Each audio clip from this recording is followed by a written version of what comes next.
Students, welcome to my channel Jeet biology tutorials. आज हम start करने वाले क्लास 11th का chapter first, that is the living world. The living world class 11th का first chapter. और इस चैप्टर में हम डिस्कस करेंगे कि क्या लिविंग बींग्स होंगे, लिविंग बींग्स के क्या कैरेक्टरिस्टिक्स होंगे, इनकी नेमिंग कैसी होगी, आइडेंटिफिकेशन क्या होगा, क्या सिस्टमेटिक होगी, क्या टैक्सोनॉमी होगी। ठीक है, तो इसको स्टार्ट करने से पहले हम एट फर्स्ट चैप्टर के नेम को देखते हैं। चैप्टर के नेम के बिहाफ पे आप यहाँ पे देख सकते हैं कि चैप्टर में क्या है, the living world. World means एक ऐसी दुनिया या ऐसा वर्ल्ड जिसमें क्या होगा, लिविंग बींग्स प्रेजेंट्स होंगे। ठीक है, means living beings combinedly formed करेंगे क्या, एक वर्ल्ड को, और उस वर्ल्ड में क्या होगा, सब लिविंग बींग्स प्रेजेंट होंगे। ठीक है, तो एट फर्स्ट हम यहाँ पे डिस्कस करते हैं कि लिविंग बींग्स एग्जैक्टली होंगे क्या। क्योंकि नेचर है, नेचर में अगर आप देखें तो नेचर में सारे टाइप्स के और आपको थिंग्स मिलेंगे, लिविंग भी होंगे, नॉन लिविंग भी होंगे। ठीक है, तो लिविंग और नॉन लिविंग में सबसे पहले डिफरेंस करना बहुत ज़्यादा ज़रूरी हो जाता है। ठीक है, एट फर्स्ट अगर हम इसमें डिफरेंस देखें तो लिविंग और नॉन लिविंग के कुछ बेसिक डिफरेंस है जिसको हम बोलते हैं कैरेक्टरिस्टिक्स ऑफ लिविंग बींग्स। अगर हम कैरेक्टरिस्टिक लिविंग बींग के कैरेक्टरिस्टिक को देखते हैं तो नॉन लिविंग इजीली आइडेंटिफाई हो जाता है कि हाँ, ये नॉन लिविंग थिंग क्या होगा और लिविंग थिंग्स क्या होंगे। ठीक है, तो एट फर्स्ट क्लास 11th की एनसीईआरटी में अगर आप देखेंगे तो वहाँ पे एक क्वेश्चन है, what is living. What is living, simply the characteristics of living. Livings होते क्या हैं। ठीक है, तो एक सिंपल डेफिनेशन में अगर हम देखें तो लिविंग बींग्स को एक्सप्लेन करना पॉसिबल नहीं है, क्योंकि लिविंग बींग्स के अंदर इतने सारे कैरेक्टरिस्टिक्स आते हैं और सारी कैरेक्टरिस्टिक्स क्या होती हैं, आप अपने आप में एक स्पेशल प्रॉपर्टीज़ को शो करती हैं। ठीक है, तो यहाँ पे हम पॉइंट वाइज देखेंगे कि लिविंग बींग्स के कैरेक्टरिस्टिक्स में क्या क्या थिंग्स होंगी जिसकी वजह से हम किसी पर्टिकुलर ऑर्गेनिज्म या किसी थिंग्स को हम क्या बोल सकते हैं, लिविंग बोल सकते हैं, और किसको हम नॉन लिविंग थिंग्स बोल सकते हैं। ठीक है, तो अगर हम लिविंग बींग्स को देखें, अगर हम लिविंग्स को कैटेगराइज करें तो हम इसको कैटेगराइज कर सकते हैं। और फर्स्ट पार्ट में अगर आप देखें तो that is growth. Means living beings के पास एक स्पेसिफिक या स्पेशल प्रॉपर्टी प्रेजेंट होगी, उस स्पेशल प्रॉपर्टीज़ को हम बोलते हैं growth. Means simply it is a increment of number of cell और mass, that is called growth. It is a irreversible process. Irreversible process it means अगर कोई चीज़ एक बार ग्रोथ कर रही है तो वो पुराना अपने जो स्टेज थी उस स्टेज पे वो बैक नहीं आ सकती। मीन्स जब वो ग्रोथ करेगी तो ग्रोथ कंटिन्यूसली वो आगे की तरफ ही करती जाएगी, कभी भी रिवर्स में वो ग्रोथ नहीं होगी। और ग्रोथ होगी तो वो रिवर्स कभी नहीं जाएगी। जैसे हम ह्यूमन बींग्स के कंडीशन में ही देखते हैं कि कोई बेबी है, बेबी की जब बर्थ होती है तो उसका साइज़ स्मॉलर होता है, जैसे ही जैसे उसका पीरियड बढ़ता जाता है उसकी हाइट क्या होती है, धीरे धीरे बढ़ती जाती है। तो उस कंडीशंस को हम क्या बोल सकते हैं, ग्रोथ बोल सकते हैं। वैसे ही नेचर में क्या है, बहुत सारे ऐसे ही थिंग्स हैं। जैसे हम अगर किसी सीड या किसी सिंपल से एक प्लांट्स को देखें तो प्लांट फॉर्म किससे होगा, एक सिंपल से एक सीड से फॉर्म होगा। सीड की क्या होगी, जर्मिनेटिंग होगी, जर्मिनेट होकर एक प्लांटलेट्स फॉर्म होगा। वो प्लांटलेट बाद में जाके क्या बनेगा, एक प्लांट फॉर्म करेगा। वही प्लांट बाद में ग्रोथ करके क्या फॉर्म कर देता है, ट्री फॉर्म कर देता है। इट मीन्स लिविंग बींग्स के कैरेक्टरिस्टिक्स को अगर हम देखें तो लिविंग बींग्स में क्या होगा, ग्रोथ एंड डेवलपमेंट। यहाँ पे हम ग्रोथ एंड डेवलपमेंट को भी ऐड कर सकते हैं, ग्रोथ एंड डेवलपमेंट। तो कंटिन्यूसली लिविंग बींग्स जो होंगे उन लिविंग बींग्स में ग्रोथ भी होगी और ग्रोथ के साथ साथ क्या होगा, उनमें डेवलपमेंट होगा। तो जिस ऑर्गेनिज्म के भी अंदर क्या होगा, ग्रोथ हो रही होगी या डेवलपमेंट प्रोसेस हो रही होगी तो उसको हम लिविंग बींग कंसीडर कर सकते हैं। सिंपल सा एग्जांपल है, जैसे आप यहाँ पे मेरे हाथ में क्या देख रहे हो, मार्कर देख रहे हो। इस मार्कर को अगर हम कितने भी पीरियड ऑफ टाइम के लिए इसको अगर हम छोड़ देते हैं तो इसके हाइट या इसके साइज़ में कभी भी इंक्रीमेंट नहीं होगा, इसके हाइट या साइज़ में इंक्रीमेंट नहीं होगा। रीज़न, क्योंकि ये क्या है, नॉन लिविंग थिंग्स है। वही इसके कंपेयर में अगर हम किसी प्लांट को देखें तो प्लांट का साइज छोटा होगा, उसके बाद जैसे उसमें ग्रोथ डेवलपमेंट होता जाएगा, प्राइमरी ग्रोथ, सेकेंडरी ग्रोथ, और उसके थ्रू ये क्या करेगा, विड्थ में इंक्रीमेंट करेगा एंड हाइट में इंक्रीमेंट करेगा। तो हाइट और विड्थ में इंक्रीमेंट करते हुए क्या रिप्रेजेंट करेगा, ग्रोथ प्रॉपर्टी को रिप्रेजेंट करेगा। इट मीन्स प्लांट भी क्या होगा, एक लिविंग बींग्स होगा। ठीक है, नेक्स्ट कैरेक्टरिस्टिक्स हम देखते हैं कि लिविंग बींग्स का नेक्स्ट कैरेक्टरिस्टिक्स क्या होगा, that is reproduction. Reproduction is a biological process by which a organism reproduce and form new offspring to itself. अपने ही जैसे ऑफस्प्रिंग को क्या करते हैं, फॉर्म करते हैं जो लिविंग ऑर्गेनिज्म होते हैं। ठीक है, अगर आप देखो, अगर हम इसको अभी अगर हम माने कि ये मार्कर अगर लिविंग बींग्स है, अगर लिविंग बींग्स है तो ये क्या करेगा, रिप्रोड्यूस करेगा, चाहे मल्टी सेलुलर हो या यूनिसेलुलर हो। हम देखते हैं कि यूनिसेलुलर कंडीशन में भी होता है, जैसे अमीबा के कंडीशंस में हम देखते हैं कि वहाँ पे क्या होगा, उसमें रिप्रोडक्शन प्रोसेस हो गया। रिप्रोडक्शन प्रोसेस के थ्रू एक amoeba simply asexual reproduction mode को फॉलो करेगा, और असेक्सुअल रिप्रोडक्शन का मोड फॉलो करता है वो फिजन प्रोसेस के थ्रू एक अमीबा क्या करेगा, दो अमीबा को फॉर्म कर देता है। It means that process is called reproduction. तो एक ऑर्गेनिज्म अपने ही जैसे ऑर्गेनिज्म को क्या करेगा, फॉर्म करेगा generation after generation. Same human being के कंडीशन में भी होता है। ह्यूमन बींग भी क्या करते हैं, अपने ही जैसे ऑफस्प्रिंग को फॉर्म करते हैं by the process of reproduction in human being, that is sexual reproduction. तो रिप्रोडक्शन के टू टाइप्स होते हैं, sexual reproduction and sexual reproduction means living beings अगर है तो सिंपली आप ये देख सकते हो कि लिविंग बींग्स क्या करेगा, रिप्रोडक्शन प्रोसेस को फॉलो करेगा, और रिप्रोडक्शन प्रोसेस को फॉलो करते हुए वो क्या करेगा, अपने ही जैसे ऑफस्प्रिंग या अपने ही जैसे क्लोन को फॉर्म करेगा। अगर असेक्सुअल रिप्रोडक्शन की कंडीशन में देखें तो वहाँ पे क्या होगा, क्लोन फॉर्मेशन होगा। तो अपने ही जैसे ऑफस्प्रिंग को क्या कर सकते हैं, फॉर्म कर सकते हैं। तो इस प्रोसेस को हम बोलते हैं रिप्रोडक्शन। और रिप्रोडक्शन प्रोसेस भी होगी किसमें, सिर्फ लिविंग बींग्स में होगी। नॉन लिविंग थिंग्स में कभी भी रिप्रोडक्शन प्रोसेस नहीं होगी। जैसे ही मैंने आपको अभी यहाँ ग्रोथ में बोला, वैसे ही अगर इस मार्कर को हम छोड़ दें तो ये मार्कर ना ही सेक्सुअली रिप्रोड्यूस करेगा और ना ही असेक्सुअली रिप्रोड्यूस करेगा, और रिप्रोड्यूस करके न्यू ऑफस्प्रिंग को फॉर्म नहीं कर सकता। मीन्स एक न्यू मार्कर को ये फॉर्म नहीं कर सकता। ठीक है, तो अगर रिप्रोडक्शन प्रोसेस हो रही है ऑर्गेनिज्म में तो वो ऑर्गेनिज्म कैसा कहलाएगा, लिविंग ऑर्गेनिज्म कहलाएगा।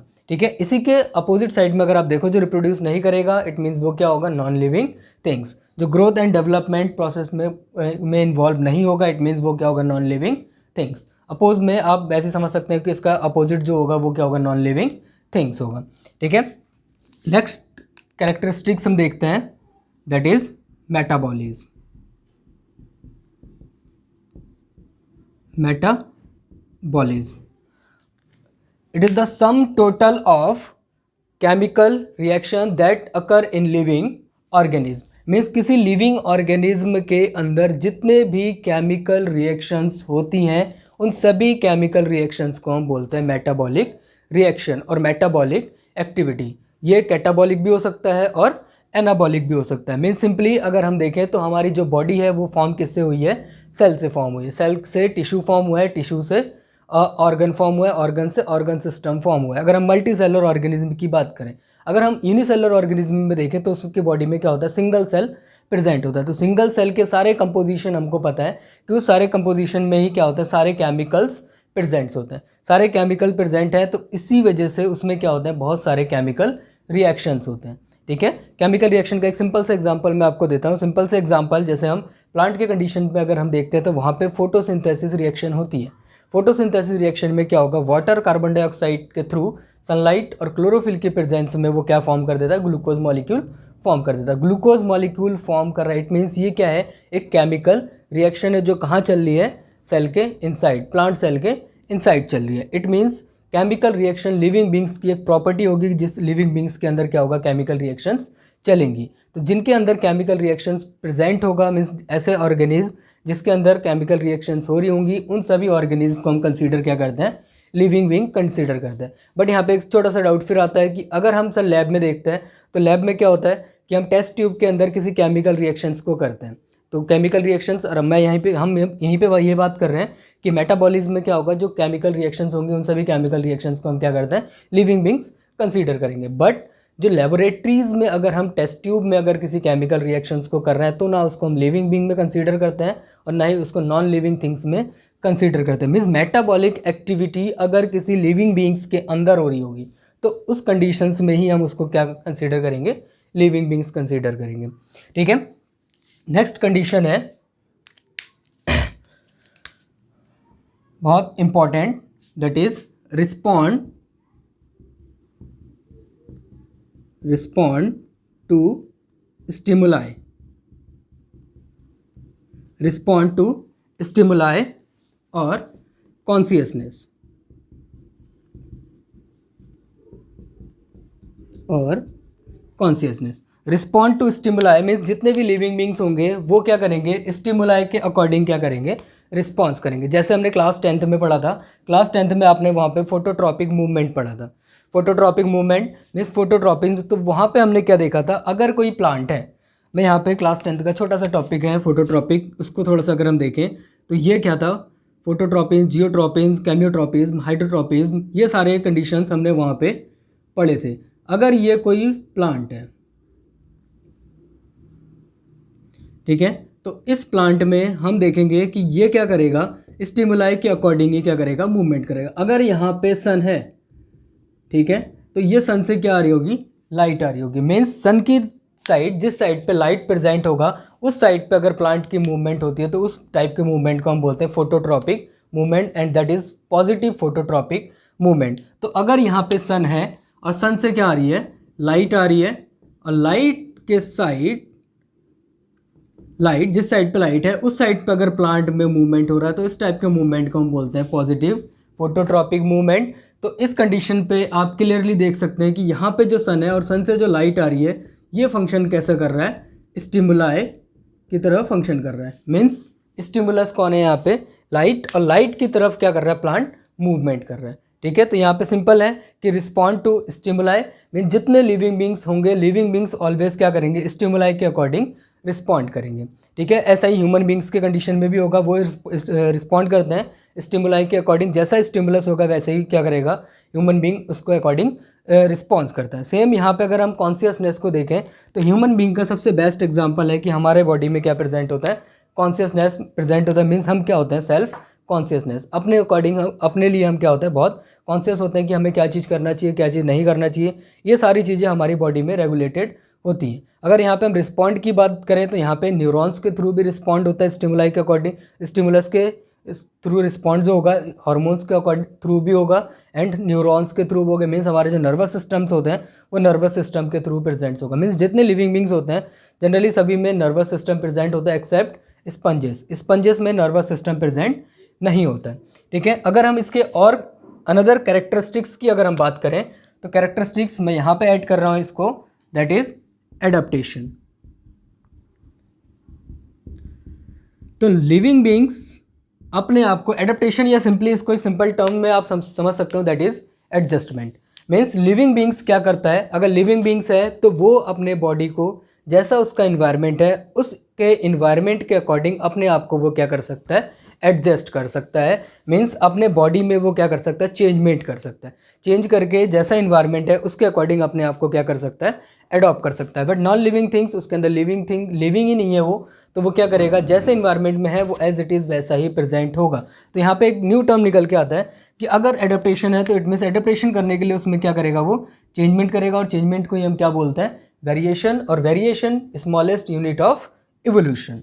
मीन्स जितने लिविंग बींग्स होंगे उन लिविंग बींग्स में इवोल्यूशन प्रोसेस के चांसेस क्या होंगे, बहुत ज़्यादा होंगे। मीन्स इवोल्यूशन प्रोसेस को वो क्या करेगा, परफॉर्म करेगा। अगर इट मीन्स वो उसके अंदर बॉडी में क्या होगा बेटा, चेंजमेंट होगा, एडाप्टेशन करेगा, एडाप्टेशन करने के लिए उसमें मॉडिफिकेशन करना होगा, और उसी मॉडिफिकेशन को हम क्या बोलते हैं, वेरिएशन बोलते हैं। और वेरिएशन ही यूनिट किसका है, इवोल्यूशन का यूनिट है। अगर वेरिएशन आ रहा है तो ऑब्वियस सी बात है कि उस ऑर्गेनिज्म में क्या होगा, इवोल्यूशन होगा। अगर इवोल्यूशन हो रहा है तो इवोल्यूशन प्रोसेस के थ्रू उसके बॉडी में क्या आएंगे, बहुत सारे चेंजमेंट आएंगे। तो ये भी क्या है, एक कैरेक्टरिस्टिक्स है लिविंग थिंग्स का।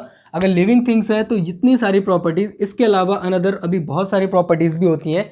एजिंग प्रॉपर्टीज़ होगी, एजिंग कंटिन्यूसली बढ़ती जाएगी, रिपेयर होगा, एंड रीजनरेशन प्रोसेस भी प्रेजेंट होगा। लिविंग बींग से नॉन लिविंग थिंग्स में कभी भी रीजनरेशन रिपेयर प्रोसेस नहीं होगी। तो यहाँ पे एक प्रोसेस और ऐड कर लेते हैं हम, that is death. Living beings है, रिप्रोडक्शन प्रोसेस करेगा, रिप्रोडक्शन प्रोसेस के थ्रू न्यू ऑफस्प्रिंग को फॉर्म करेगा, न्यू ऑर्गेनिज्म को फॉर्म करेगा, और उस ऑर्गेनिज्म की क्या होगी, एक टाइम पे कभी ना कभी उसकी डेथ होगी। बट नॉन लिविंग थिंग्स में ये कंडीशन नहीं होती, वो जैसा प्रेजेंट है ऑलवेज वैसा ही प्रेजेंट होगा जब तक उसको कोई डिस्ट्रॉय ना करे। तो यहाँ पे मीन्स वहाँ पे एक्सटर्नल फैक्टर्स अफेक्ट करते हैं। यहाँ पे क्या है, इंटरनली ये खुद इसकी डेथ हो जाएगी जब उसकी क्या होगी, सेनिसेंट फेज आ जाएगी। तो रिप्रोडक्शन प्रोसेस के थ्रू न्यूबॉर्न बेबी फॉर्म हो सकता है, यहाँ पे डेथ उसकी भी हो सकती है अगर वो क्या होगा, लिविंग थिंग्स होगा। एजिंग भी प्रोसेस मीन्स यहाँ पे अगर हम देखें तो रिप्रोडक्शन के बाद बेबी है, बेबी उसके बाद डेथ फेज तक जा रहा है, तो that is ageing. Regeneration and repair अगर हम देखें, अगर हमारे बॉडी में वांड क्रिएट हो जाता है तो वो क्या करती है, हमारी बॉडी उसको रिपेयर कर लेती है। बहुत सारे ऑर्गेनिज्म हैं, जैसे प्लेनेरिया का एग्जांपल ले लो। प्लेनेरिया में क्या होता है, रीजनरेशन प्रोसेस होती है। प्लेनेरिया की बॉडी को अगर हमने कई पार्ट से कट किया तो अपने जो लॉस्ट बॉडी पार्ट है उस लॉस्ट बॉडी पार्ट को वो क्या कर सकता है, रिगेन कर सकता है। इट मीन्स अगर ये सारी प्रोसेस आप यहाँ पे सिंपली समझ सकते हैं, अगर इतनी सारी प्रोसेस अगर किसी ऑर्गेनिज्म में हो रही है तो उस ऑर्गेनिज्म को हम सिंपली बोल सकते हैं कि वो ऑर्गेनिज्म क्या है, लिविंग है। अगर ये प्रोसेस, इनमें से कोई प्रोसेस अगर क्या हो रहा है, किसी ऑर्गेनिज्म में नहीं परफॉर्म हो रहा है, किसी थिंग में परफॉर्म नहीं हो रहा है, तो उस ऑर्गेनिज्म को फिर हम लिविंग कंसीडर नहीं करते, फिर उसको हम कंसीडर करते हैं नॉन लिविंग थिंग्स। ठीक है। इसके बाद अगर हम देखें तो यहाँ पे लिविंग बींग्स क्या कर रही है, फॉर्म कर रही है, और लिविंग बींग्स मिलके क्या फॉर्म कर रही है, एक वर्ल्ड को फॉर्म कर रही हैं। अब उस वर्ल्ड में अगर हम देखें तो नेक्स्ट टॉपिक यहाँ पे हम स्टार्ट करते हैं, दैट इज बायोडाइवर्सिटी। तो हमने यहाँ पे देखा कि लिविंग बींग्स क्या है, लिविंग बींग्स मिलके फॉर्म कर रही हैं एक डाइवर्सिटी को। उसी डाइवर्सिटी को हम बोलते हैं बायोडाइवर्सिटी।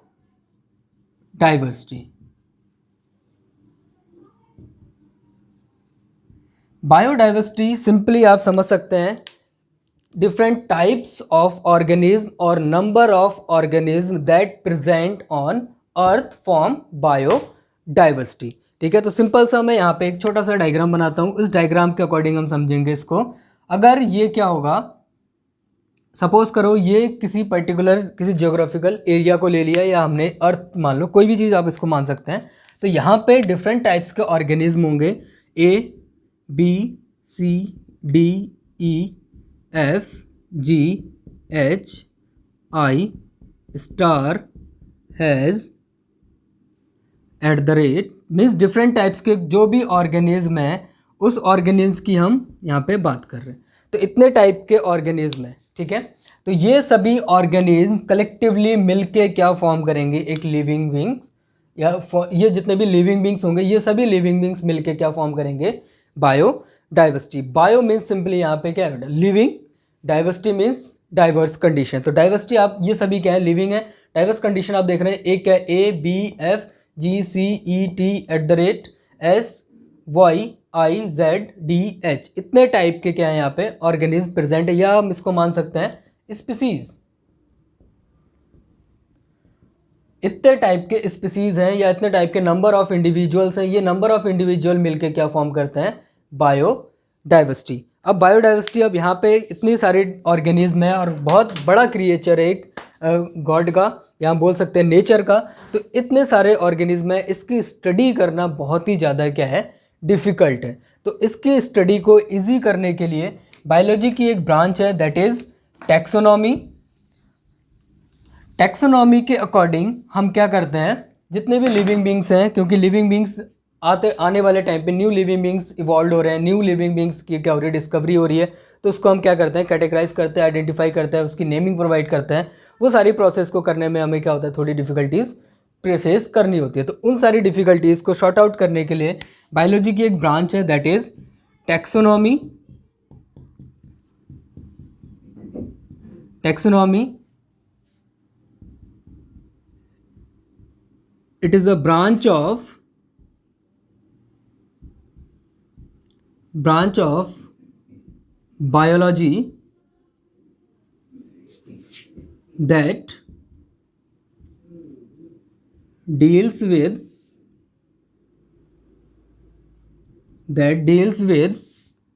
identification,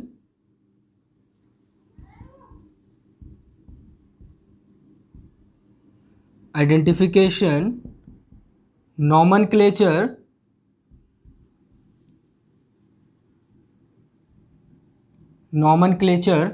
and classification।